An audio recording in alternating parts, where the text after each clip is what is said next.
एक कदम ईश्वर की ओर।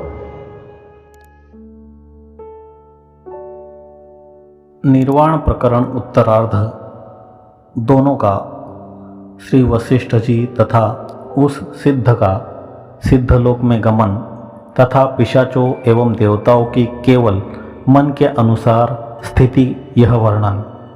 श्री वशिष्ठ जी ने कहा, हे श्री रामचंद्र जी, उसके बाद आकाश के समान विस्तीर्ण 7 समुद्र और 7 द्वीपों के बाहर स्थित कांचनमय विशाल भूमि में मैत्री के कारण ही मैंने उस सिद्ध से यह कहा, मित्र, अकेले आपने ही विचार नहीं किया हो ऐसी बात नहीं है, किंतु मैंने भी विचार नहीं किया।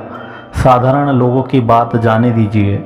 जो बड़े बड़े योगी हैं उनको भी ध्यानपूर्वक सब विषयों में मनोयोग के बिना भूत भविष्यत पदार्थों का परिज्ञान कदापि नहीं हो सकता। यदि प्रणिधान अर्थात ध्यान द्वारा सब विषयों में मनोयोग हो सकता तो आपका पतन कदापि न होता और संकल्प कुटी स्थिर बनाई गई होती, यह कहते हैं। मित्र, मैंने आपका वृत्तांत विचार कर वह कुटी आकाश में चिरस्थायिनी क्यों न बना दी। यदि मैं ऐसा कर देता तो अवश्य ही आपकी स्थिति स्थिर हो गई होती, आपका पतन न हो पाता। मित्र, हम दोनों से ही परस्पर अपराध हुआ, अतः परस्पर दोनों को क्षमा कर देनी चाहिए। अब उठिए, हम दोनों सिद्ध लोकों में पूर्ववत निवास करें। आप नंदनवन में चलकर विहार कीजिए और मैं सप्तर्षि लोक में जाकर रहूं। बिना हलचल के अपने स्थान में रहना अपनी विक्षेप शून्य स्थिति के लिए उत्तम साधन है। हे श्री रामचंद्र जी, ऐसा निर्णय कर तारों के सदृश वे दोनों सिद्ध गुलेल से उड़े हुए 2 पत्थरों के समान एक साथ बड़ी तेजी से उड़े। परस्पर प्रणाम पूर्वक एक दूसरे को विदा कर वह सिद्ध अपने अभीष्ट देश को चला गया और मैं भी अपने अभिमत देश में आ गया, अर्थात वह सिद्ध नंदनवन को गए और मैं सप्तर्षि लोकों में आया।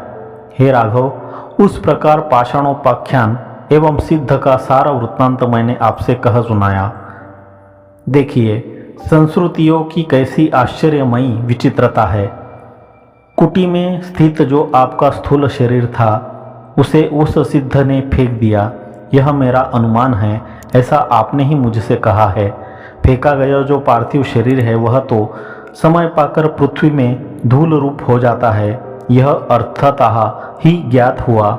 ऐसी स्थिति में एकमात्र मानसिक शरीर से सिद्धों के लोकों में जाकर वहाँ के निवासी जनों के साथ आपने कैसे व्यवहार किया। न तो मनोमात्र आत्मा दूसरों के साथ व्यवहार कर सकता है और न दूसरे ही उसके साथ व्यवहार कर सकते हैं। इस आशय से श्री रामचंद्र जी पूछते हैं। श्री रामचंद्र जी ने कहा, भगवान, जब आपका यह भौतिक शरीर पृथ्वी में धूल बन गया यानी धूलमय हो गया, तब आपने किस शरीर से सिद्ध लोकों में संचार किया। श्री वशिष्ठ जी ने कहा, हे श्री रामचंद्र जी, हाँ, मुझे स्मरण हो आया। सुनिए उसके बाद की मेरी आत्म कहानी।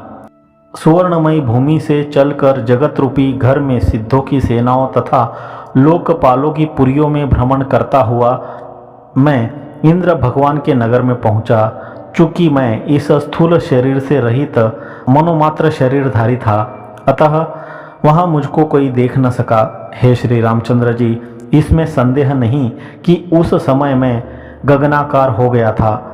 न तो मेरा कोई आधार था और न कोई आधेय था। मैं तो चिदाकाश प्रचुर जो मन है तद्रूप ही हो गया था।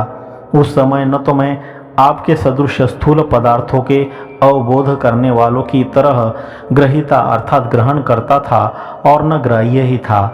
हे श्री रामचंद्र जी, उस समय मैं प्रेषण प्रतिक्षण आदि के द्वारा दूसरों के देशों और कालों का परिवर्तन करने वाला भी नहीं था।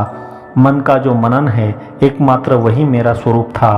मैं पृथ्वी आदि से बिल्कुल रहित था। मेरा आकार संकल्प के पुरुष के तुल्य था और मैं स्पर्श न होने के कारण स्तंभ कुंभ आदि विविध पदार्थों का रोधक नहीं था।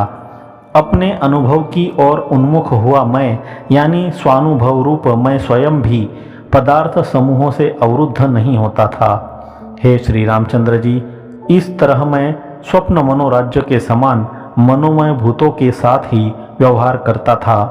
हे श्री रामचंद्र जी, इस तरह के अर्थ की संभावना में स्वप्न के अनुभव पूर्ण दृष्टांत है। जो अनुभव का अपलाप करते हैं, अनुभव को प्रमाण नहीं मानते हैं, उन नैयायिकों के साथ बातें करना ठीक नहीं है, व्यर्थ है। जिस प्रकार घर में सोए हुए स्वप्न में विचरण करने वाले स्वप्न में व्यवहार कर रहे पुरुष को उस घर के दूसरे प्राणी नहीं देख पाते, उसी प्रकार उस समय आकाश में विहार करने वाले देवताओं ने सामने स्थित रहने पर भी मुझे नहीं देखा। पार्थिव आकार के तुल्य भासुर यानी देदीप्यमान अन्य प्राणियों को मैं तो देखता था, लेकिन स्थूल शरीरधारी मुझे वहाँ कोई भी नहीं देखता था। मुझे वहाँ कोई नहीं देखता था। यह आपका कहना आपके ही पूर्व के कथन से विरुद्ध है, क्योंकि अभी आपने पहले कहा है कि मैं वहाँ सिद्ध से देखा गया, मैं अन्य प्राणियों को देखता था।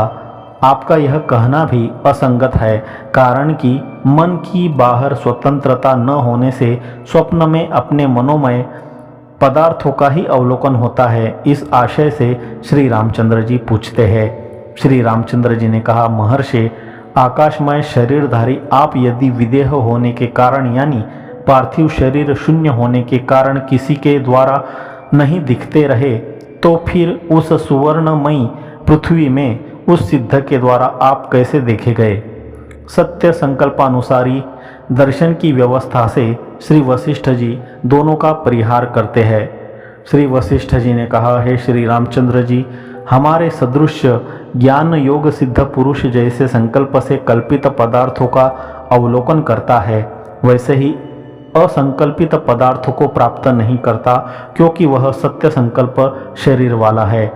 ज्ञान सिद्ध महानुभावों का सदा ही सूक्ष्म शरीर रहता है, उनका तो स्थूल शरीर होता ही नहीं।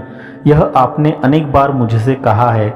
ऐसी दशा में उनका स्थूल देह बुद्धि से दूसरे को देखना, उससे बातचीत करना आदि सत्य संकल्प कैसे हो सकता है? ऐसी आशंका करने पर श्री राम जी कहते हैं, निर्मलात्मा सूक्ष्म शरीरधारी सिद्ध पुरुष भी लौकिक व्यवहारों में मग्न होकर क्षण भर में ही अपना सूक्ष्म शरीर भूल जाता है।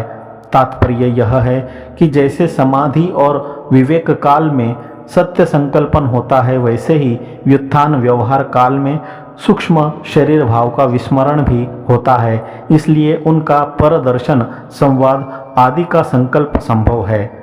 यह जो सिद्ध था वह भी सत्य संकल्प तथा सिद्ध था, अतः मुझे देख सकता था। इस आशय से उसमें विशेषता दिखलाते हैं।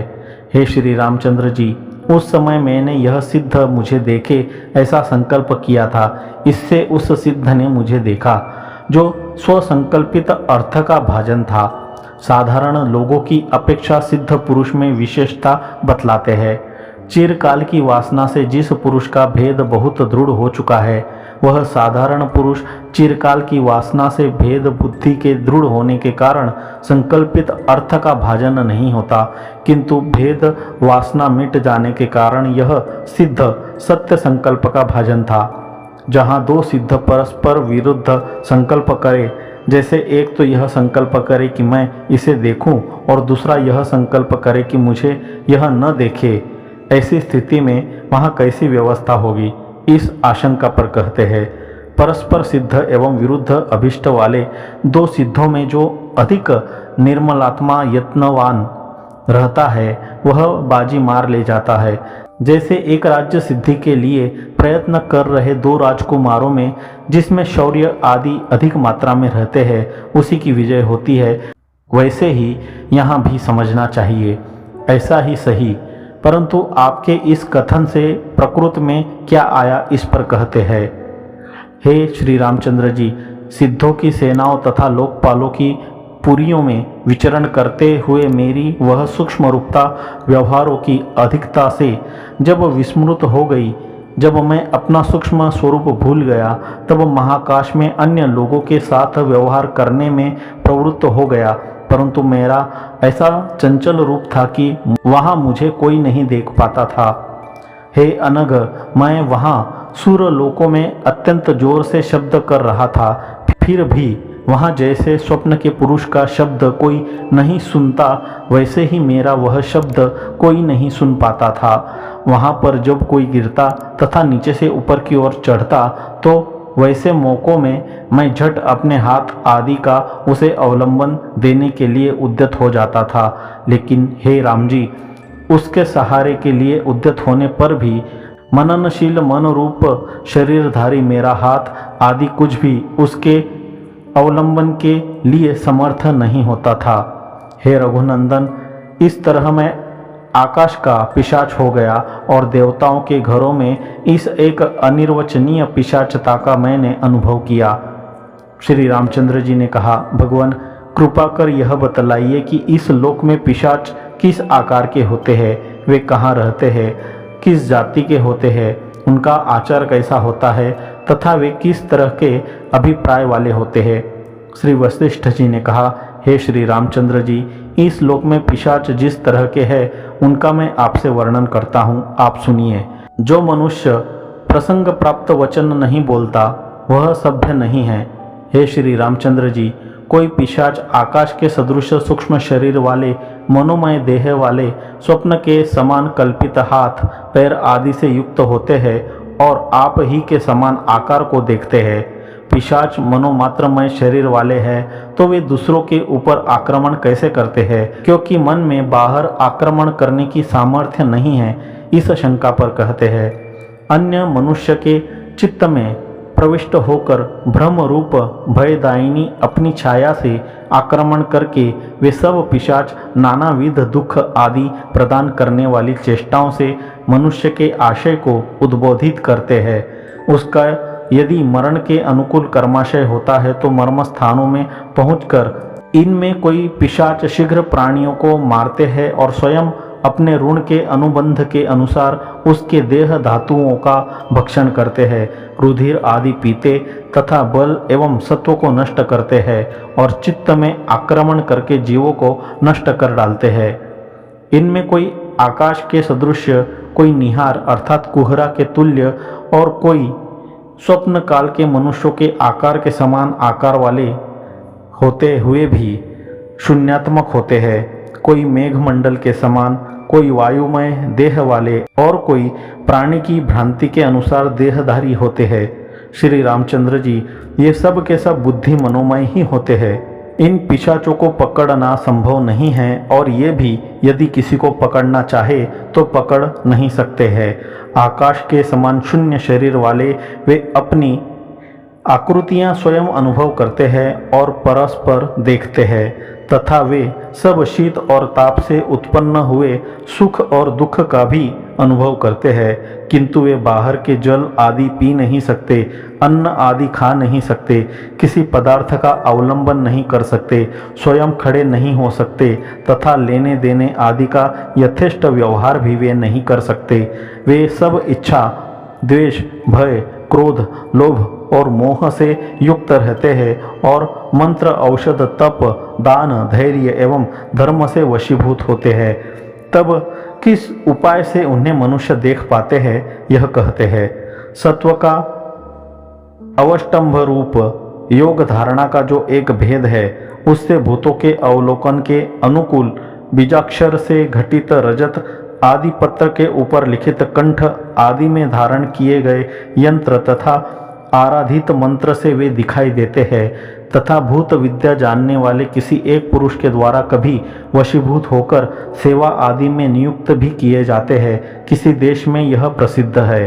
देव योनियों के 11 भेदों के भीतर यह भूत योनि है, इसलिए अणिमा आदि ऐश्वर्यों के तारतम्य से सुख भोग भी उनमें है। यह सूचित करते हुए उनकी जाति तथा आकृति का भेद का विस्तार पूर्वक वर्णन करते हैं।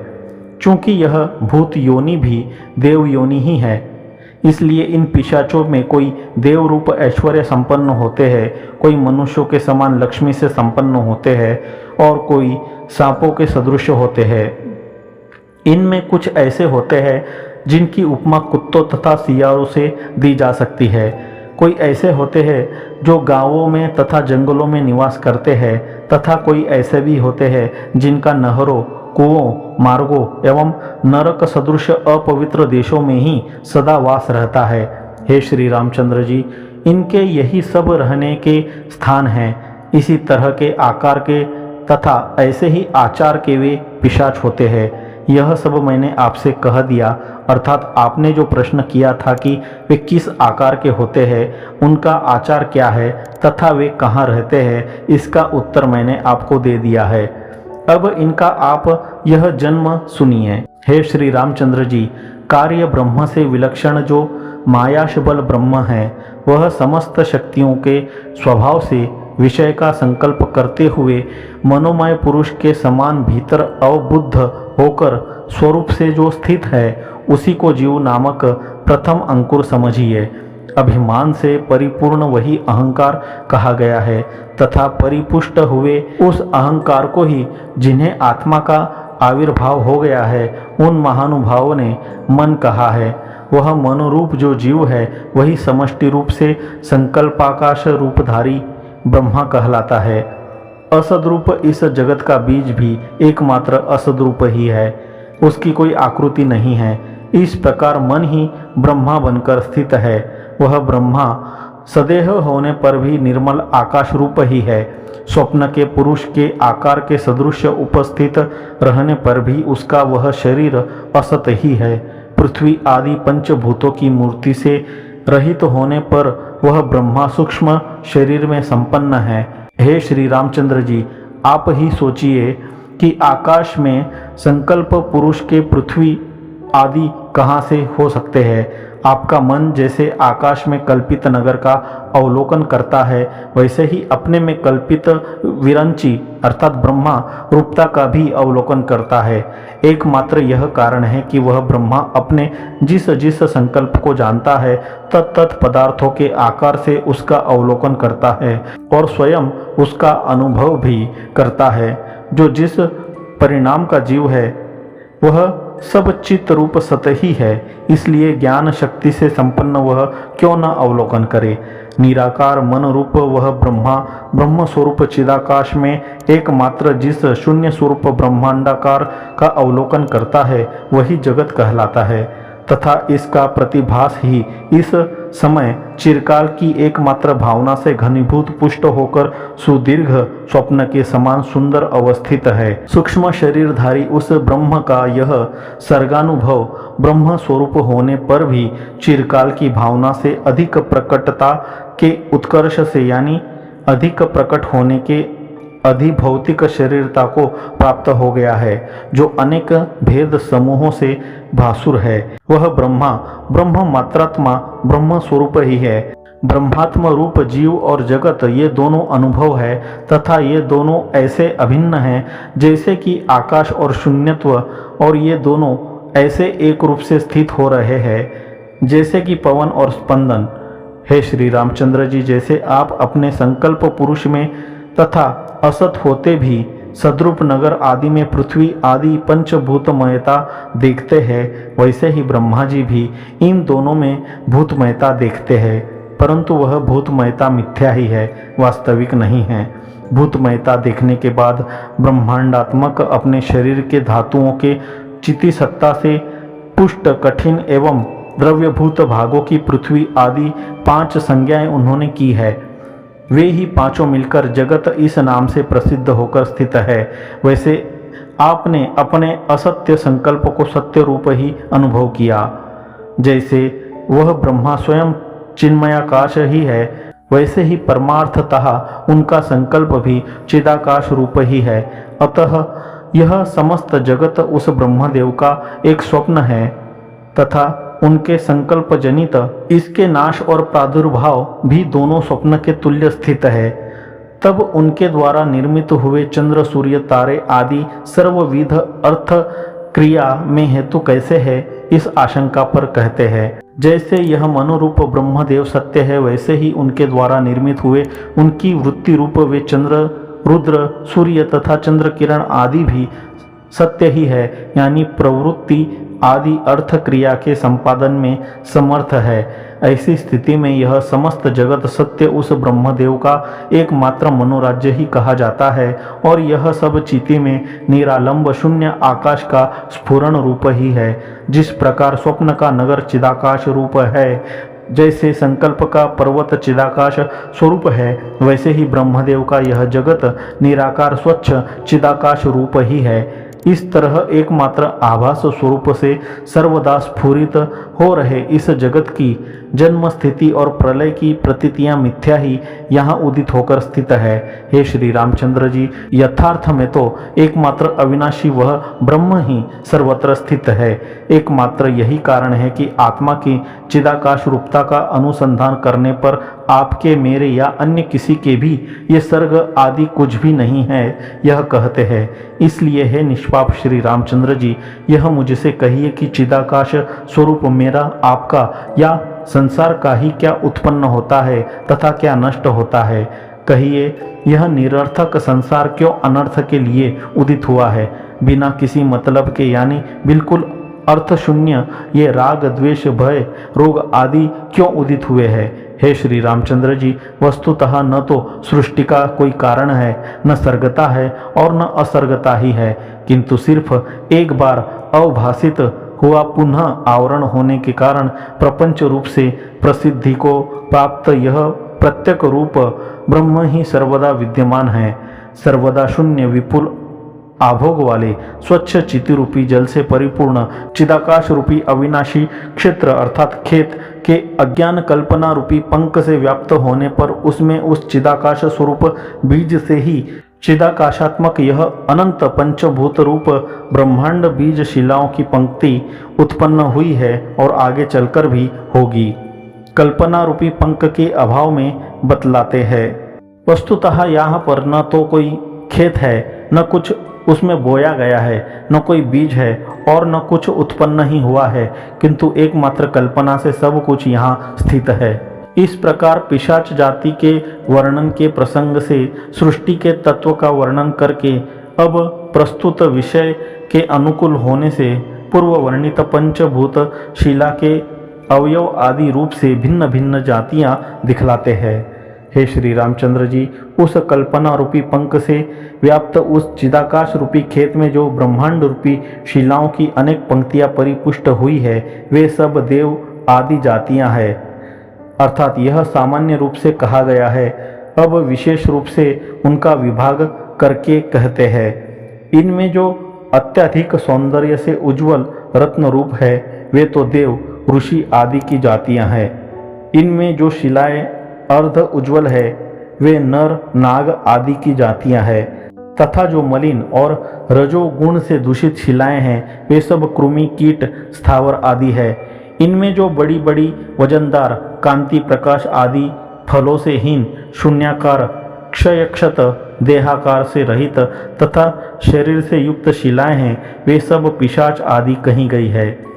उस खेत में उत्तम देवादि रूप रत्न ही पैदा हुए, यही संकल्प हिरण्यगर्भ को क्यों नहीं हुआ। वृथा पाषाण रूप पिशाचादि जातियां पैदा करने का उनका क्यों संकल्प हुआ। यह आक्षेप आप संकल्प करने वाली विधाता की इच्छा के ऊपर कदापि नहीं कर सकते, क्योंकि विधाता की वे इच्छाएं पैदा होने वाले जीवों के पूर्व जन्म की कर्म वासना के अनुसार ही हुई है। अतएव वे पिशाच जातियां भी वैसी ही यानी अपने पूर्व जन्म की कर्म वासना के अनुसार ही उदित हुई है। शिला रूपता की उत्प्रेक्षा करने के बाद अब भूत जातियों में प्रसक्त भौतिकता का वारण करते हैं। हे श्री रामचंद्र जी, वास्तव में तो सभी भूत जातियां पृथ्वी आदि पंचभूतों से रहित स्वरूप व्यापी मनोरूप सूक्ष्म देह से युक्त चिदाकाश रूप ही है। तब हम लोगों की देह में भौतिकता का अनुभव कैसे होता है, इस शंका पर कहते हैं। चिरकाल के अभ्यास के वश वे सब के सब आदि भौतिक संविद को ऐसे प्राप्त हो गए हैं, जैसे दीर्घकाल के अनुभव से यानी दीर्घकाल की भावना से स्वप्न जागृत दशा को प्राप्त होता है। ये पिशाच आदि भी चिरकाल के अभ्यास से आदि भौतिक रूपता को प्राप्त होकर अपने संसार में विहार करते हुए अपनी योनि के योग्य भोगों से संतुष्ट चित्त हो अवस्थित रहते हैं, तात्पर्य यह कि उनकी पिशाच देह और कुत्सित भोग भी उन्हें अत्यंत प्रिय ही लगते हैं, विवत्स नहीं। स्वप्न लोक में निवास करने वालों के सदृश कोई कोई पिशाचों की ये जातियां भी परस्पर एक दूसरे को इस तरह देखती है, अर्थात यानी दर्शन आदि के द्वारा एक दूसरे के साथ ऐसे व्यवहार करती है जैसे गांव में रहने वाले प्राणी गांव के निवासियों को। इनकी अनेक संस्थानों में अवस्थित कुछ ऐसी भी जातियां हैं जो बहुधा मनुष्य के स्वप्न में निर्मित होने वाले लोगों की तरह परस्पर भी नहीं देखती।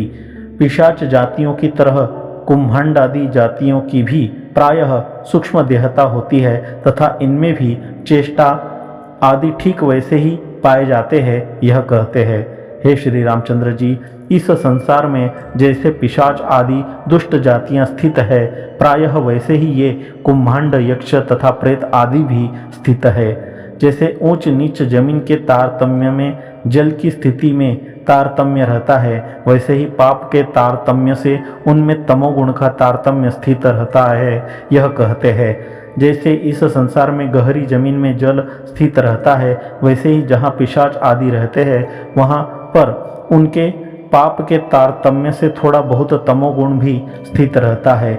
यदि माध्याह्न काल में धूप से युक्त आंगन में भी पिशाच विद्यमान रहे तो वहीं पर भी घोर अंधकार अच्छी तरह उसकी सन्निधि करता ही है, यानी उसके सन्मुख अवस्थित हो ही जाता है। उस अंधकार को सूर्य नहीं नष्ट करते और उसको दूसरा कोई देखता भी नहीं है, एकमात्र वह पिशाच ही उसका अनुभव करता है। हे श्री रामचंद्र जी, देखिए माया का विकास कैसा है। जैसे हम लोगों के प्रकाश के लिए अग्नि तथा सूर्य आदि का तेजस मंडल विद्यमान है, वैसे ही पिशाच आदि को की व्यवहार सिद्धि के लिए ईंधन आदि से अनुत्पन्न स्वरूप वाला तामस मंडल विद्यमान रहता है। उल्लू के समान पिशाच आदि अपने स्वभाव से ही प्रकाश में निर्बल हो जाते हैं और अंधकार में ओज की प्रधानता को प्राप्त हो जाते हैं, यानी प्रबल हो जाते हैं। देखिए यह कैसा आश्चर्य है। हे श्री रामचंद्र जी, पिशाच योनि में उत्पन्न जीव की जाति का मैंने आपसे वर्णन कर दिया, जैसा कि आपने मुझसे पूछा था। पूछी गई बातों का अवश्य उत्तर देना ही चाहिए। यह व्याख्याताओं का संप्रदाय है। इससे शून्य यह पिशाच जाति न थी, अर्थात सूर लोकपालों के लोकों में मैं पिशाच तुल्य हो गया। यह जो मैंने आपसे कहा था उसी के प्रसंग में आपने मुझसे पिशाच जाति के विषय में पूछ दिया। 94वां सर्ग समाप्त।